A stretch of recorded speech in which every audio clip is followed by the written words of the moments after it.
భారతీయ ఛానల్కి స్వాగతం. జై శ్రీరామ్. సౌత్ కొరియా, మీకు నార్త్ కొరియా అంటే ఆ కిమ్ గడి వస్తాడు. ఒక ఒక డిక్టేటోరియల్ కంట్రీ, అది ఒక కమ్యూనిస్ట్ కంట్రీ అంటాడు, కానీ కమ్యూనిజం కాదు, అది డిక్టేటర్. సౌత్ కొరియా అంటే చాలా developed country. Kia Motors, Kia కార్లు, మంచి హుండై కార్స్ అవన్నీ వస్తాయి అక్కడి నుంచి అని. చాలా మంచి డెవలప్డ్ కంట్రీ అని మన అభిప్రాయం. కానీ వాళ్ళు కూడా కొంచెం అంటే డెవలప్మెంట్ డబ్బులో ఉంది, కానీ బుర్రలో డెవలప్మెంట్ తక్కువ అని అని ఎందుకంటే వాళ్ళు రేసిజం ఎక్కువ అండి.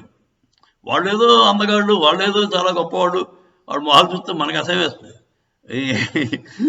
అలాంటిది వాళ్ళని మించిన అందగాళ్ళు లేరు, వాళ్ళని మించిన గొప్ప క్లీన్గా ఉండేవాళ్ళు లేరు. మరి ఇండియన్స్, పాకిస్తానీలు అంతా వేస్ట్. తర్వాత ఏమో అంటే అమెరికన్స్ తప్ప మిగతా వాళ్ళు ఎవరు మనుషులు కాదు వాళ్ళ ఉద్దేశం. ఆఫ్రికన్స్ అయితే ఇంకా మనుషుల కింద లెక్క చేయాలి. ఇదేంటంటే ఇప్పుడు మన కియా మోటార్స్ తెప్పించాడు చంద్రబాబు నాయుడు గారు, గొప్పగా చెప్పుకున్నాడు, నేను తెప్పించాను. అది ఎక్కడ పెనుగొండ, అనంతపురం దగ్గర.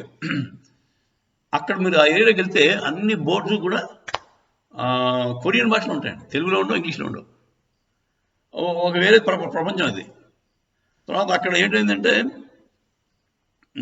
అక్కడ చుట్టుపక్కల స్కూల్లో తెలుగు మానేసి కొరియన్ భాష నేర్పిస్తారు.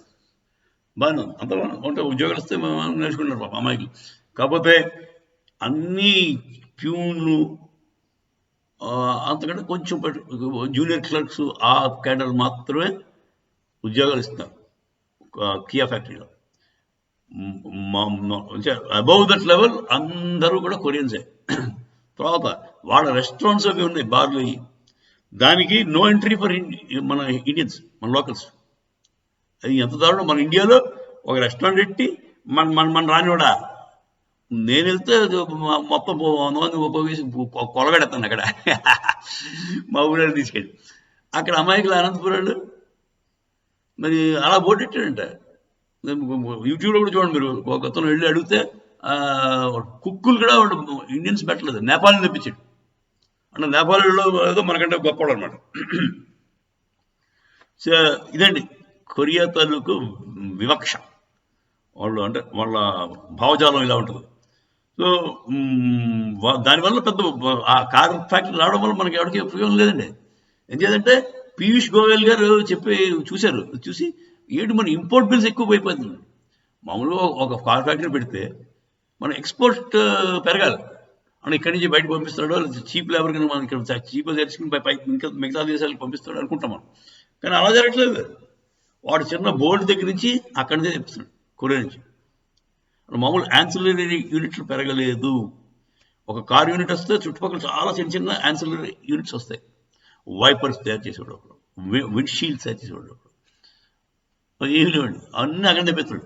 So everything is being important. So imports bills పెరిగిపోతుంది. పీయూష్ గోయల్ గారు అదే చెప్పారు. ఏమిటిది, ఇదేం పనికిరాని ఫ్యాక్టరీ ఇది, అంత ఇంపోర్ట్ బిల్స్ బాగా పెరిగిపోయాయని చెప్పి ఆయన అనవసరంగా రానిచ్చాం వెళ్ళని చెప్పి ఫీల్ అయ్యాడు. సో అర్జెంటుగా మీరు ఎవరైనా కియా కార్స్ కొందాం అనుకుంటే కొంచెం ఆగి ఆలోచించండి. హుండై కార్లు కూడా కొంచెం అవసరం లేదు మనకి. మన ఇండియన్ కార్స్ కొందాం. Mahindra great, Tatas greater. అంతే. I will stick to Mahindra and Tatas. Car ఎవరైనా కొనదలుచుకునే వాళ్ళు ఉంటే ఈ రెండే కొనండి. మారుతి కూడా వద్దు మనకి.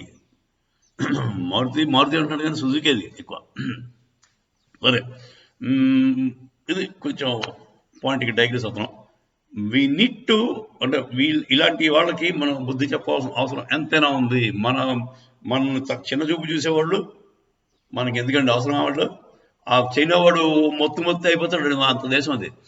చైనా వాడు ఎప్పుడు తినేద్దామని చూస్తున్నాడు. మనం పక్క తప్పుకున్నాం, నువ్వు నీ ఇష్టం చేసుకోవాలంటే చైనా వాడు నంచేసుకుంటాడు ఒక రోజులో. South Korea already process start అయిపోయింది. వాడు ఎలక్షన్స్ వాడికి ప్రోగా ఉన్నవాడిని గెలిపిస్తున్నాడు. వాడు గెలిచాడంటే హాంకాంగ్ ఆక్యుపై చేసినట్టు ఇది ఆక్యుపై చేస్తాడు. సరే అండి, దాని కర్మకి అదే పోతుంది సౌత్ కొరియా. మనం ఇంకొక చిన్న పిడకల వేట ఉంది దీంట్లో. ఏంటంటే రాముల వారికి అయోధ్యకి సౌత్ కొరియాకి సంబంధం ఉందట. అంటే ప్రయర్ టు బికమ్ క్రిస్టియన్స్, అంటే క్రిస్టియన్ కన్వర్ట్ అయిపోయారు మోస్ట్లీ. చూసారా, క్రిస్టియానిటీ ఇస్లాం కన్వర్ట్ అయితే మనుషులు భావజాలు ఎలా మారిపోతాయి. బిఫోర్ బికమింగ్ క్రిస్టియన్స్ వాళ్ళు ఒక మన హిందూ కల్చర్ లాంటిదే ఉండేది. అప్పుడు అక్కడి నుంచి ఒక పిల్లని రాముడు తాలూకు వంశీయులకి, అంటే రౌడు కుసుడు తాలూకు మనవలకో మునిమావులకో ఆ పిల్లనిచ్చి పెళ్లి చేశారు. ఇప్పటికీ వాళ్ళు చెప్పుకుంటారు మాకు కనెక్షన్ ఉంది, అయోధ్యకి మాకు కనెక్షన్ ఉంది. సో ఈ మధ్య కాలంలో మొత్తం అంతా క్రిస్టియన్స్ అయిపోయారు. దాంతో వాళ్ళు మేమంతా అమెరికన్స్ అనుకుంటూ వీగుతున్నారు. అమెరికన్ కల్చర్ ఏ ఉపయోగానికి కల్చర్ తెలియదండి. సరే, మెల్లిమెల్లిగా తెలుసుకుంటారు. డొల్లతనం, క్రిస్టియానిటీ డొల్లతనం, ఇస్లాం తాలూకు డొల్లతనం అన్నీ బయటకు వస్తాయి. హెవెన్స్ విల్ ఫాల్ అన్నాడు మన సద్గురు. ఏమో వాళ్ళ కాన్సెప్ట్ అంతా కూడా బిలీఫ్ సిస్టమ్ మీద ఉంటుంది. నమ్మకం, నమ్ము, నువ్వు క్వశ్చన్ అడక్క, మేము చెప్పింది నమ్ము అంతే, నువ్వు క్వశ్చన్ అడక్క. అది సరే అండి. ఇది మనకి అది అవసరం లేదు. బేసిక్గా సౌత్ కొరియా కొంచెం వాళ్ళ భావజాలం చాలా విచిత్రమైన భావజాలం. వాళ్ళు ఏదో చాలా క్లీన్ పీపుల్ అనుకుంటారు, వాళ్ళు ఏదో చెత్త అందగాళ్ళు అనుకుంటారు. ఇంకోటి తెలుసా లేదు మీకు, సౌత్ కొరియాలో మీకు ఉద్యోగం కావాలంటే మీకు ముక్కు స్ట్రైట్గా ఉండాలి. ముక్కు కొంచెం పొడుచుకుంటూ ముందుకు రావాలి, ప్రామినెంట్ నోస్ కావాలి. తర్వాత అంటే ఆ కళ్ళు ముక్కు తీరంతా కూడా బాగుండాలి. ఏ తేడా వచ్చినా వాళ్ళు జాబ్. ఇప్పుడు మీ స్కిల్స్ తక్కువ ఇంపార్టెన్స్ అండి, లుక్స్కి మోర్ ఇంపార్టెంట్. ఇప్పుడు మీకు బయోడేటాలో ఫోటో పెట్టాలి.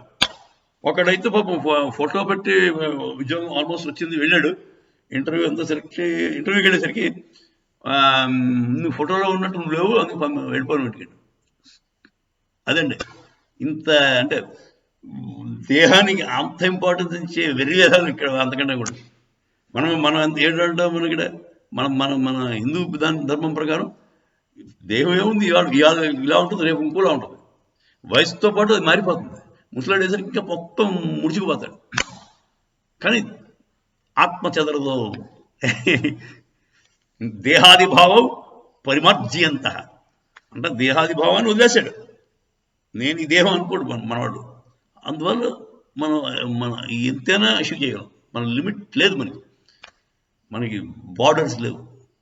అది పనికిరాని క్రిస్టియానిటీని పట్టుకుని పాపం అమాయకులై వాళ్ళు దేహమే వాడనుకుని దానికే ఇంపార్టెన్స్ ఇచ్చి అలా పతనాన్ని చెందుతున్నారు. పాపం వాళ్ళు చూసి జాలిపడాలి మనం. అందుకని నేను చెప్పను. జై శ్రీరామ్.